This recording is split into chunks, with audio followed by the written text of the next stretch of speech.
পুজো পরিক্রমায় বাংলাহান্টের তরফ থেকে এই মুহূর্তে দাঁড়িয়ে রয়েছি কুমোরটুলির সর্বজনীনতে এবং তাদের এবছরের যে থিম, সেই থিমের যে চিত্র, সেই চিত্র আমাদের আশেপাশের যে ভিজুয়ালগুলো এই মুহূর্তে আপনারা দেখতে পাচ্ছেন সেখান থেকে রীতিমতো স্পষ্ট রয়েছে। একেবারে বিভিন্ন যে চরিত্র রয়েছে, কাল্পনিক চরিত্র বাংলার গদ্যের, তাদেরকে নিয়েই তাদের এবছরের থিম। এই মুহূর্তে বাংলাহান্টের তরফ থেকে আমাদের যে অতিথি, সেই অতিথি শুভদীপ চ্যাটার্জি দাদা রয়েছে। এছাড়াও বাংলাহান্টের তরফ থেকে আমাদের বিভিন্ন সদস্যরা এখানে রয়েছেন এবং তাদের হাতে 10,000 টাকার যে চেক রয়েছে, সার্টিফিকেট রয়েছে, সেই উপহার তুলে দেওয়া হচ্ছে কুমোরটুলি সার্বজনীনকে।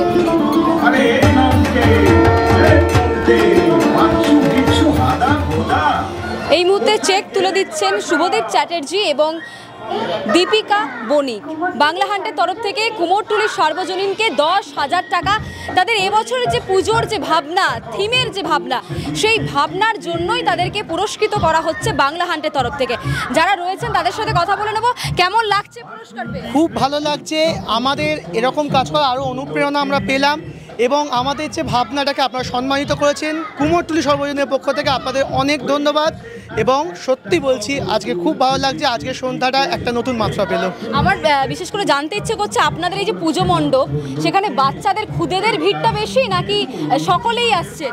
খুদেদের ভিড়ও আছে, কিন্তু বোঝা যাচ্ছে বড়রা এসে খুদে হয়ে যাচ্ছে। কারণ এই যাদেরকে দেখছেন, এদেরকে দেখেই আমরা সবাই বড় হয়েছি, বিভিন্ন প্রজন্ম বড় হয়েছে।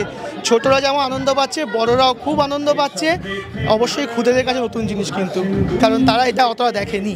একেবারেই তাই। এখানে আসার পর বাংলাহান্টের আমরা যারা রয়েছে তারা কিন্তু ছোটোবেলার শৈশবে ফিরে গেলাম। যে দেওয়ালে চিত্রগুলি দেখছি আমরা, সেগুলি দেখেই কিন্তু একটা সময় আমরা বড় হয়েছি। সব মিলিয়ে এবছর কুমোরটুলি সর্বজনীনকে বাংলাহান্টের তরফ থেকে পুজোর অনেকটা শুভেচ্ছা। ক্যামেরা অভিজিতের সাথে রিয়া, বাংলাহান্ট, কলকাতা। আরো ভালো ভালো খবর দেখতে সাবস্ক্রাইব করুন বাংলাহান্টের ইউটিউব চ্যানেল।